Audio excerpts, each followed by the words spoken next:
His tearful murmur came through the mic clearly to all of us. No earthworms, no fish, my squad leader is dying, the boy said, then looked up sharply, his red eyes staring intently at the screen, and at me. My heart stirred. I cleared my throat, ready to play along. Your skit is very realistic. Must have cost a lot. The boy raised a shiny object and walked toward the camera. It was a fishhook made from a sewing needle, glinting gold in the dim light. Comrade, I don't understand what you're saying. His voice was hoarse with a sob. The squad leader is dying. He has stomach problems. He hasn't eaten for days. He made a soup from the fish we caught, but wouldn't eat any himself. I saw him secretly eating grass roots and the fish bones we threw away.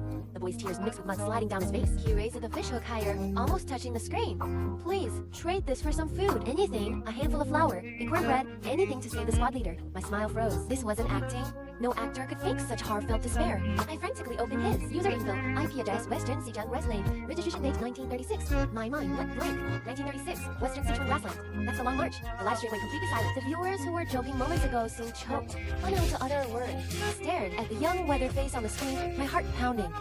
What's your name? My voice trembled. My name is Ming. The young soldier replied, a glimmer of hope in his eyes. Comrade, will you trade? What's your squad leader's name?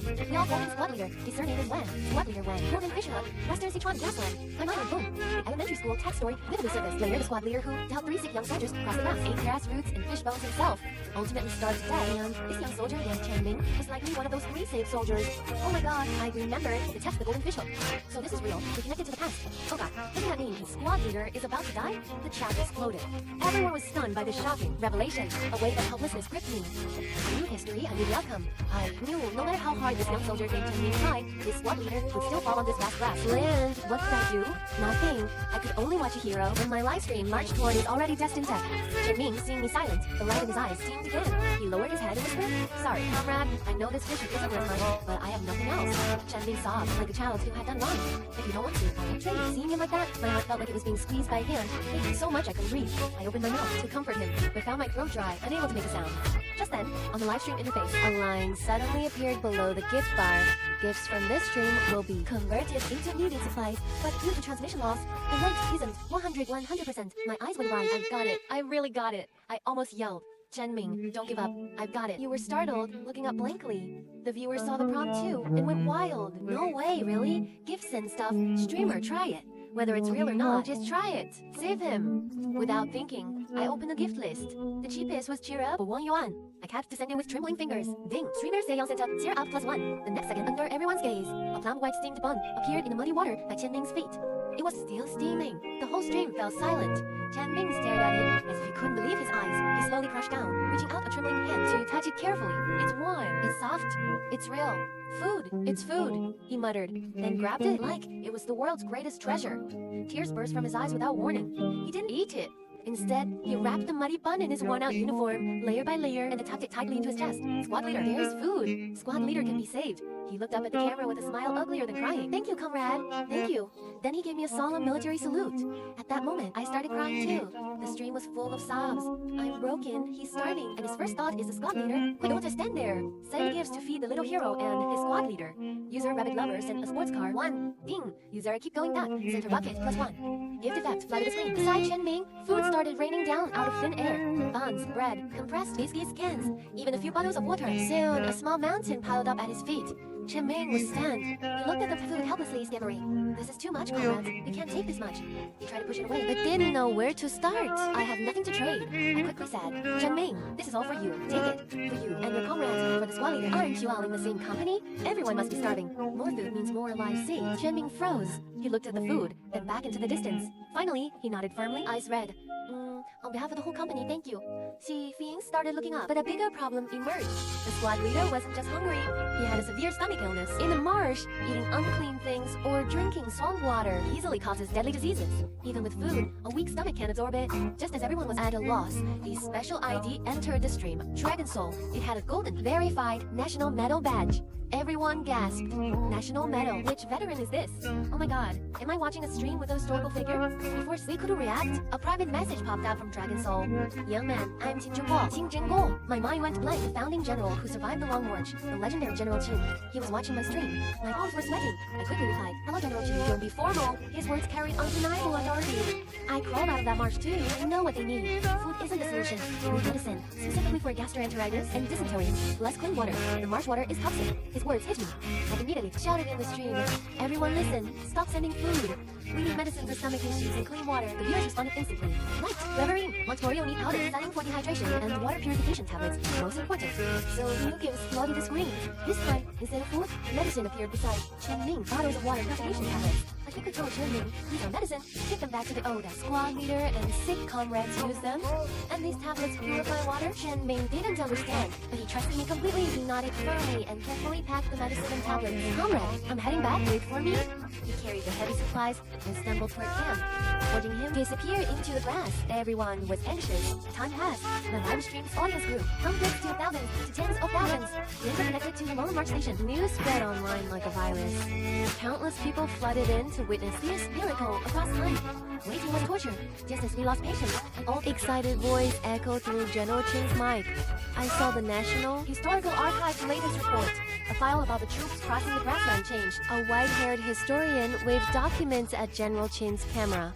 The file originally recorded Squad Leader Wang died of illness and hunger on 110-936-09. But just now, the record changed. He took a deep breath and shouted. It now says Wang recovered after receiving medicine from a comrade and successfully left the grassland. The live stream fell dead silent, then erupted in thunderous cheers. We succeeded. We changed history. We are heroes. But the historian's next words doused everyone in ice water. But record Xiu Wang's entire company was ambushed by enemies shortly after leaving the grassland. He choked out the cruel ending. No survivors. How could this be? We worked so hard to save the old squad leader, only to send him and his comrades to another death. The cheering crowd instantly fell into despair. Rage and resentment burned in everyone's hearts. General Qin slammed his fist hard on the table. "Ma's army," he gritted out. "It was Ma's cavalry. I know that ambush. They slaughtered an entire company at a place called Death Slope. We can't let them die." General Qin's red eyes locked on me. "Zheyang, tell that kid to avoid Death Slope at all costs." I nodded firmly. A fire burned in my heart too. We must save them all. Not one left behind. Just then, Chen Ming appeared on screen. He looked much happier, with color in his face and a lighter step. "Comrade, I'm back," he waved excitedly. The medicine worked. The squad leader's fever broke, and he can eat. Several sick comrades improved. Everyone says, "You are God sent to save us." Seeing his pure smile, my heart ached more. Chen Ming, there are no gods. If there were, it would be you. He scratched his head in confusion. "Comrade, how could we be gods?"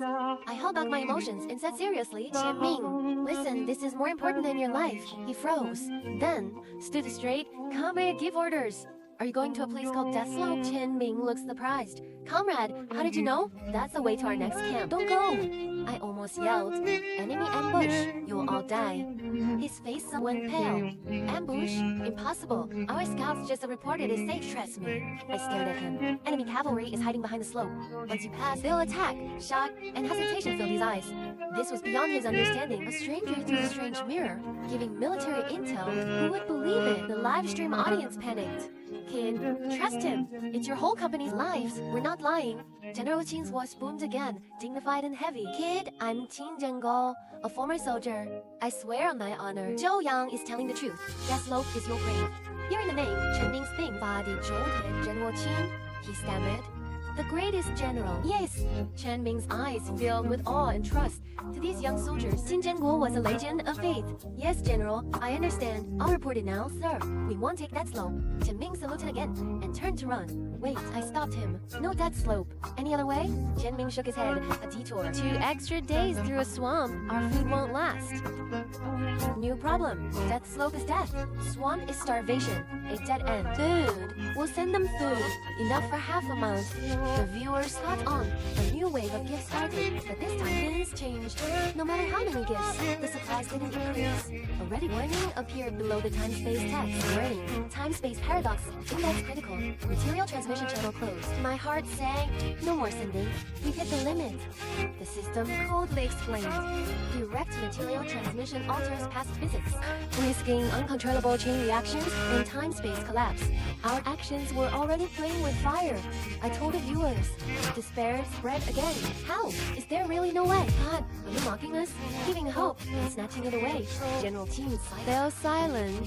His historians and advisors huddled around. Huge military maps, debating fiercely, but everyone looked grim. Chen Ming waited for my orders, unaware of our situation. He just trusted us. Comrades, are you there? I took a deep breath, wasn't calm. Can't say matter, but maybe information. Chen Ming, listen, food. We'll figure it out. Show me your map through the mirror now. Confused, Chen Ming complied. He pulled out a crude oilcloth wrapped hand-drawn map. Carefully unfolding it, he rubbed it to the lens. Rough map, just key places and routes. Take a picture, quick! General Qing's voice. I screenshot and sent it. Seconds later, General Qing spoke again with a hint of excitement. Found a way. Tell them to go east. Avoid the swamp. The map shows hills, but according to our latest geological surveys, back then, there was a hidden canyon for a quick pass.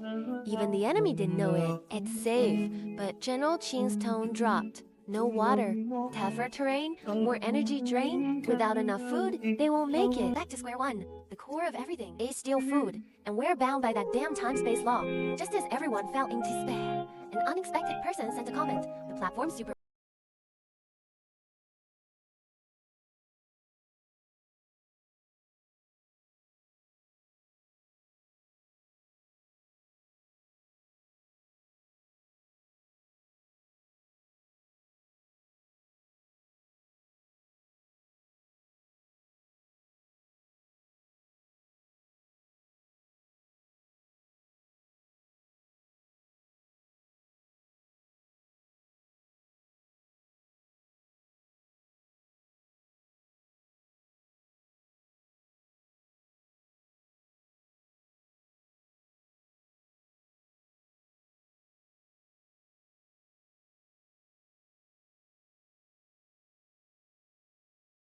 might bypass the limit. I asked the system. Life form can carry up to twice their body weight.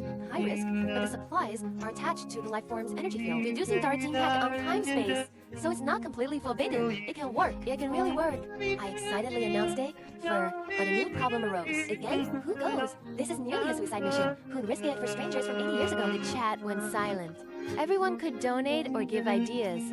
But giving your life? Too heavy. Then Shenji Miaosuan spoke. I'll go. 2 words, but heavy as a mountain. Bro, you crazy?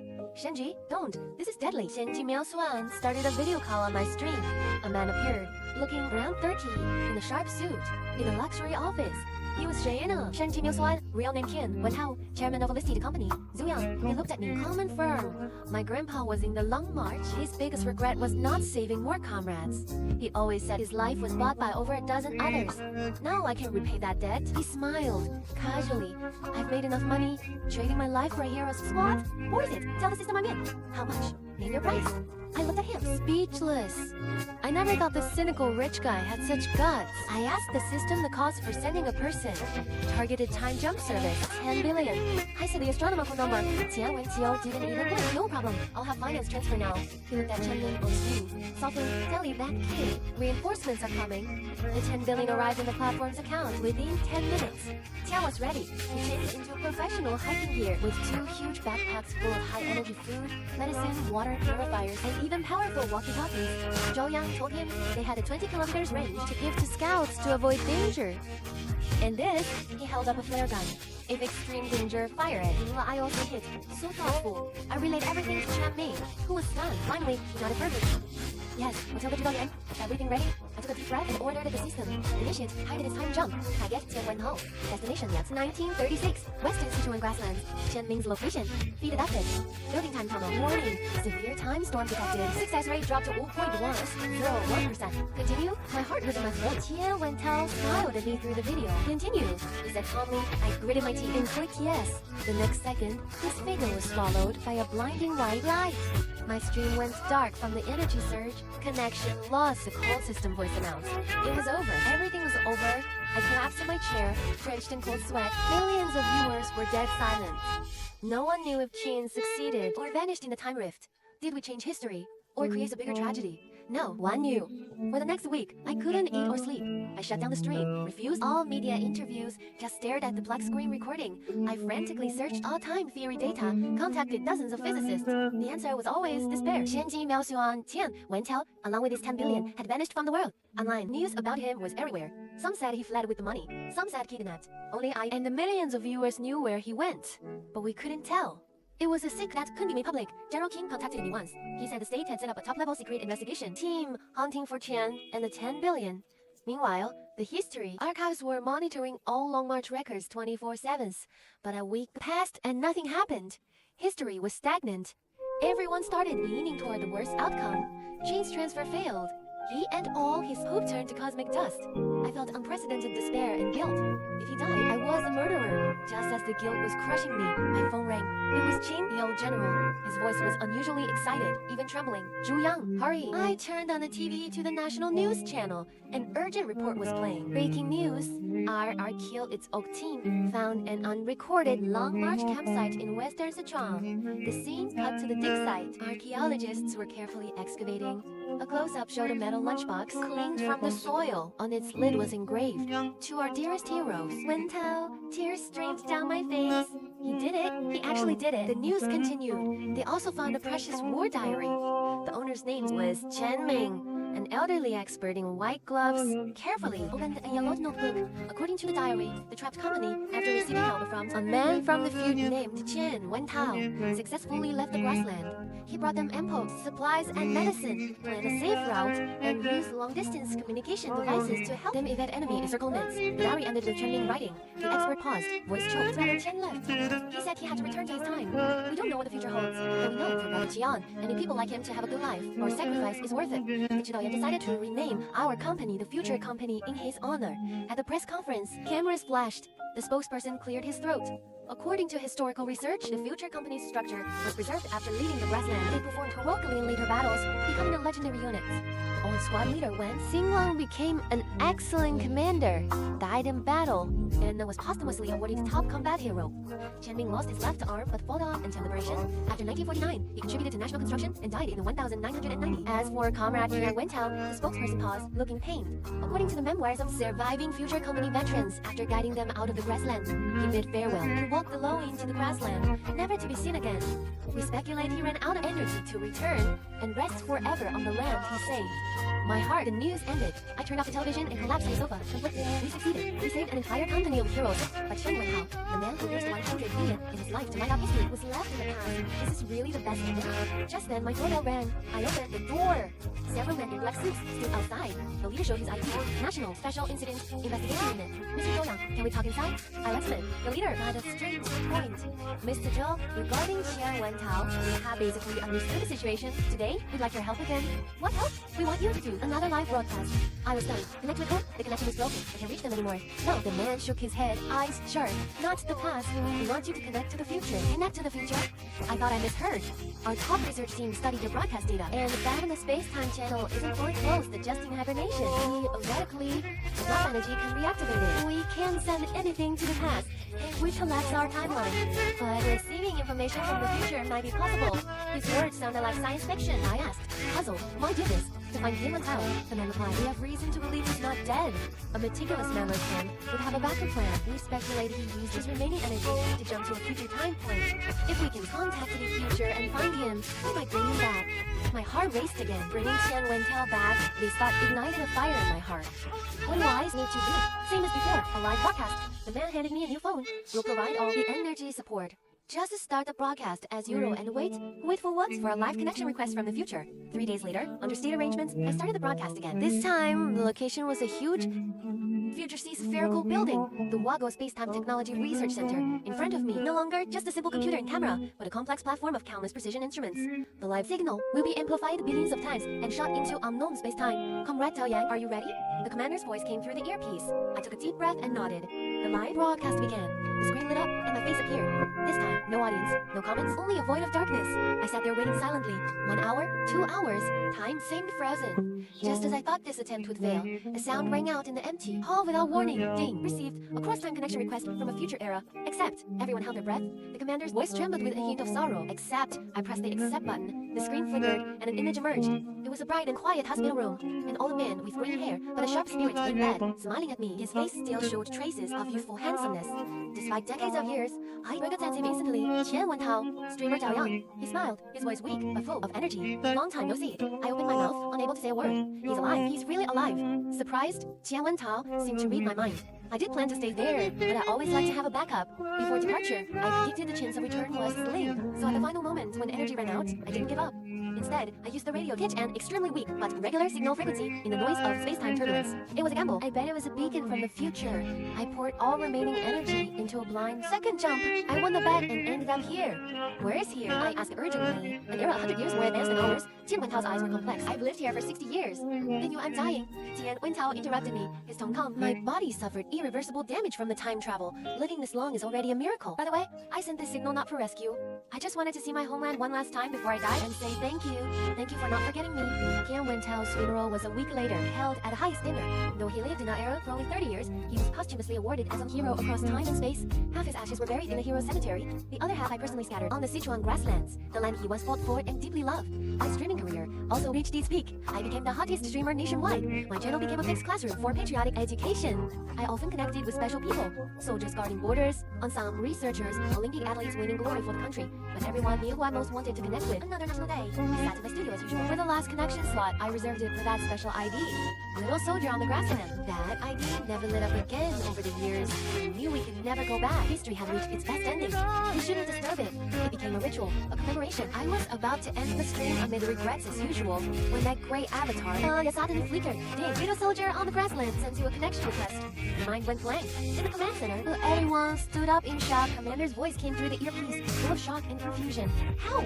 Wasn't the channel minimally closed? I ignored him. With trembling hands, I pressed the accept button. The screen lit up. No longer the withered grassland, but a solemn martyrs and cemetery.